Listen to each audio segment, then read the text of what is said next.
Hi friends, இப்போ நம்ம வந்து அழகான ஒரு ஃபேப்ரிக் பெயிண்டிங் எப்படி பண்ணுறதுன்னு பார்க்க போகிறோம். ஃபஸ்ட்டு வந்து ஃபேப்ரிக் பெயிண்டிங்கில் நம்ம துணியில் வரையும் போது நம்மளாக வரையணுன்னா ரொம்ப கஷ்டம். அதனால் ஒரு ஏற்கனவே வரைஞ்ச படம் இல்லைன்னா பிரிண்ட்டை எடுத்து வச்சுக்கிட்டு நம்ம வந்து எல்லோ கார்பன் யூஸ் பண்ணி பேப்பரில் வந்து ட்ரேஸ் பண்ணிக்கணும்.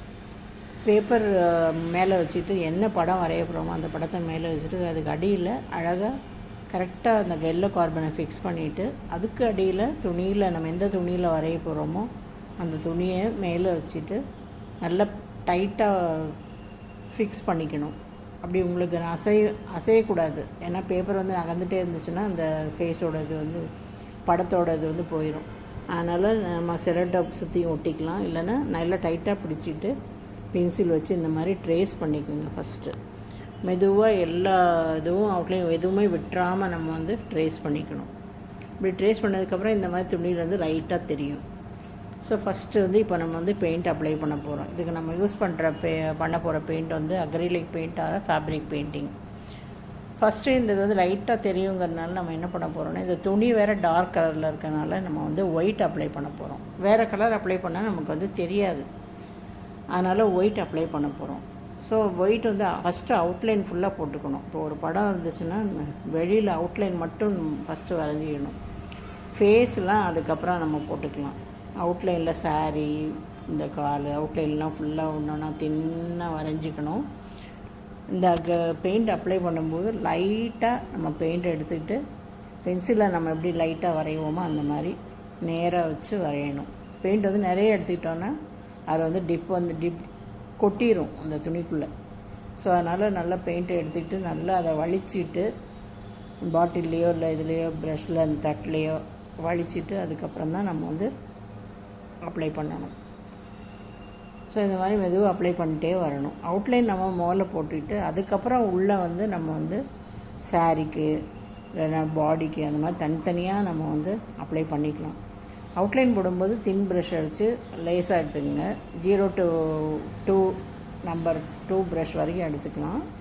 உள்ளே நம்ம அப்ளை பண்ணும்போது 4 or 5, 3 எதுனாலும் உங்களுக்கு என்ன வசதியோ எடுத்துக்கலாம். நம்ம பெயிண்ட் அப்ளை பண்ணுறது வந்து நம்ம ப்ராக்டிஸ் பண்ண தான் வரும். ஃபஸ்ட்டு வந்து நமக்கு தெரியாது. அதுக்கு சின்ன சின்ன பிக்சராக நம்ம வரைஞ்சி பழகிக்கணும். என்னோடய வீடியோ சேனலில் வந்து நான் போட்டிருக்கேன், நிறைய வீடியோஸ்லாம் போட்டிருக்கேன். நீங்கள் அதை பார்த்தீங்கனாலே தெரியும். எம்ப்ராய்டரி ஃப்ரேம் எப்படி ஃபிக்ஸ் பண்ணணும், எப்படி பெயிண்ட் வந்து நம்ம அப்ளை பண்ணணும், எந்த மாதிரி பெயிண்ட்டு வாங்கி அப்ளை பண்ணலாம், அதெல்லாம் நான் ஏற்கனவே வீடியோஸ்லலாம் போட்டிருக்கேன். எனக்கு வீடியோஸ் பார்த்துட்டே வந்தீங்கன்னா தெரியும். வீடியோஸ் ஃபுல்லாக பாருங்கள், நல்லா கற்றுக்கலாம். Not only drawing, fabric painting, அப்புறம் MDF போர்டில் எப்படி வரைகிறது எல்லாமே நான் வந்து ஒவ்வொரு பெயிண்டிங்காக நான் சொல்லி கொடுத்துட்ருக்கேன். நீங்கள் அதில் பார்த்துட்டே வந்தீங்கன்னா நீங்கள் கற்றுக்கலாம். எந்த இதுனாலும் நம்ம கற்றுக்கிறதுக்கு வந்து ஒரு இன்ட்ரெஸ்ட் வேணும். ஒரு இன்ட்ரெஸ்ட் இருந்துச்சுன்னா எதுனாலும் நம்மளால் கற்றுக்க முடியும், ஈஸியாக கற்றுக்கலாம். கொஞ்சம் பொறுமையும் அவசியம், அவ்வளோதான், வேறு ஒன்றுமே இல்லை. ஸோ நீங்கள் இந்த மாதிரி ஒயிட் இருந்ததுலாம் ஒயிட் கலர் எடுத்துகிட்டு பேஸ் கலர் போட்டுட்டு வந்துடணும். ஏன் பேஸ் கலர் ஒயிட் போடுறோன்னா அடுத்து வேறு எந்த கலர் அப்ளை பண்ணாலுமே அதில் வந்து நல்லா வந்து ஒட்டும். இன்னொன்று வந்து கலர் வந்து நல்லா பளிச்சுன்னு தெரியும். ஒயிட்டில் வந்து அடுத்த கலர் அப்ளை பண்ணும்போது நல்லா பளிச்சுன்னு தெரியும். அதனால தான் நான் ஒயிட் வந்து எல்லாத்துக்குமே பேஸ் போட்டுக்கிறேன். ஸோ இப்போ ஒயிட்லாம் போட்டு முடிச்சாச்சு. நமக்கு ஓரளவுக்கு இந்த ஃபிகர் என்னன்னு தெரிஞ்சிச்சு. அதுக்கப்புறம் நம்ம வந்து உள்ளே வந்து போடுறதுக்கு வந்து ஆரம்பிச்சிடலாம். கலர் போடுறதுக்கு நான் ஃபஸ்ட்டு வந்து பெரிய பாட்டாக எடுத்துக்கணும். ஃபஸ்ட்டு ஃபேஸ் வந்து அப்ளை பண்ணக்கூடாது. முதல்ல சாரீ, அந்த பார்டர் அந்த மாதிரி எடுத்துக்கிட்டு கலர்லாம் அப்ளை பண்ணி முடிச்சுட்டு அதுக்கப்புறம் தான் அந்த நம்ம டீப்பாக ஃபேஸுக்கு அந்த கண் போட்டதெல்லாம் கடைசியில் போகணும். ஏன்னா ஹேருக்கு பிளாக் போடணும், சாரீக்கு. அப்புறம் நீங்கள் அந்த டிஃபரன்ஷியேட் பண்ணிக்கிறது வந்து உங்களோட இஷ்டம்தான்.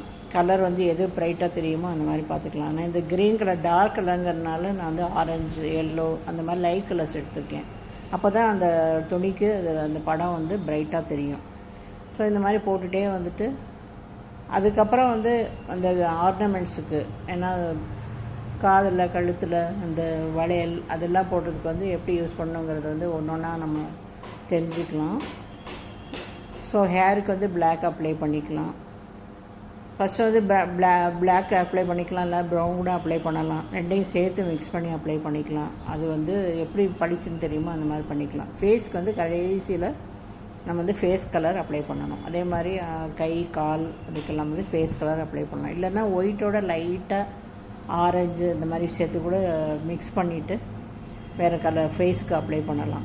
ஃபேஸ் கலர்னே கூட இருக்கும், அதையும் அப்ளை பண்ணால் ஃபேஸ் மாதிரி தெரியும், ஃபேஸ் கலர் மாதிரி தெரியும், கொஞ்சம் நேச்சுரலாக தெரியும். ஸோ இந்த மாதிரி அப்ளை பண்ணிட்டே வந்துக்கணும். இது வந்து கொஞ்சம் ட்ராயிங் வந்து ப்ராடாக நிறைய விஷயம் இருக்குது இதில். ஏன்னா